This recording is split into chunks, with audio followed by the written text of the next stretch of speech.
शाम ढल रही थी। बाजार की रौनक धीरे धीरे कम हो रही थी, लेकिन सड़क के एक कोने में बैठी शांता देवी अब भी वहीं थीं। उनके सामने अमरूदों की टोकरी उल्टी पड़ी थी। कुछ अमरूद कीचड़ में सने हुए थे, कुछ कुचले हुए। उनकी आंखें खाली थीं, जैसे कुछ कह रही हों, लेकिन होंठ खामोश थे। उनके लिए यह सिर्फ अमरूदों का नुकसान नहीं था, यह उनकी आत्मसम्मान की हार थी। उन्होंने पूरी जिंदगी मेहनत की थी, कभी किसी के आगे हाथ नहीं फैलाया। पति बहुत पहले गुजर गए थे।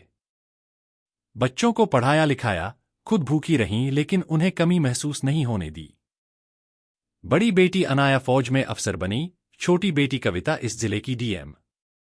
लेकिन उन्होंने कभी इसका घमंड नहीं किया, नहीं कभी अपनी पहचान बताई। उन्हें लगता था कि मेहनत की कमाई में जो इज्जत है, वह किसी ओहदे में नहीं। वह रोज की तरह आज भी अमरूद बेचने आई थीं। सुबह 4 बजे उठकर बाग से अमरूद चुने थे। हाथ कांपते थे, पीठ दर्द करती थी, लेकिन चेहरे पर संतोष था। उन्हें क्या पता था कि आज उनकी इज्जत इस तरह सरेआम कुचल दी जाएगी। जब इंस्पेक्टर ने टोकरी पलटी थी, उस पल उनका दिल जैसे रुक सा गया था। चारों तरफ लोग थे, लेकिन कोई उनका नहीं था।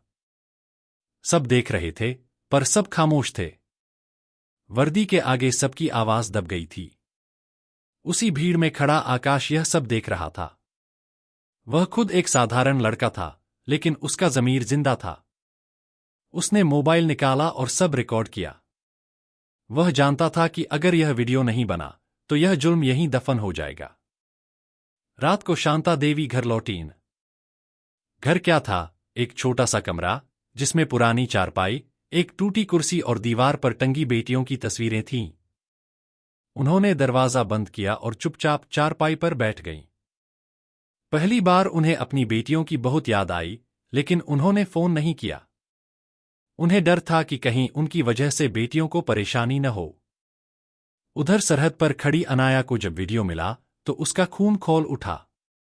उसने कई जंग देखी थीं, दुश्मनों की गोलियां झेली थीं, लेकिन मां की आंखों में वह दर्द उसने कभी नहीं देखा था। ये मेरी मां है। उसकी आवाज कांप गई। उसने तुरंत कविता को फोन किया। कविता उस समय फाइलें देख रही थी। डीएम का पद जिम्मेदारी मांगता है, भावनाओं को नहीं। लेकिन जैसे ही वीडियो चला, उसकी आंखें भर आईं। वह कुछ देर तक स्क्रीन देखती रही, फिर मोबाइल बंद कर दिया। अब यह सिर्फ मां का मामला नहीं है, उसने खुद से कहा। यह कानून की इज्जत का सवाल है। अगले दिन कविता सादा कपड़ों में थाने पहुंची। न कोई गाड़ी, न कोई सुरक्षा। वह चाहती थी कि असली चेहरा सामने आए। इंस्पेक्टर ने जैसे ही उसे पहचाना नहीं और बदतमीजी की, कविता को यकीन हो गया कि वीडियो में दिखा घमंड कोई एक दिन का नहीं था। जब वरिष्ठ अधिकारी थाने पहुंचे और सच्चाई सामने आई, तो इंस्पेक्टर के चेहरे से नकाब उतर गया। लेकिन सत्ता के नशे में डूबे लोग इतनी आसानी से हार नहीं मानते। कुछ दिन बाद अचानक खबर फैली कि शांता देवी की टोकरी से नशीला पदार्थ मिला है। पुलिस ने उन्हें गिरफ्तार कर लिया। यह खबर जैसे बिजली बनकर कविता पर गिरी। वह जानती थी, यह बदला है, यह साजिश है। उस रात कविता सो नहीं पाई। एक तरफ मां जेल में थीं, दूसरी तरफ उसके कंधों पर जिले की जिम्मेदारी थी।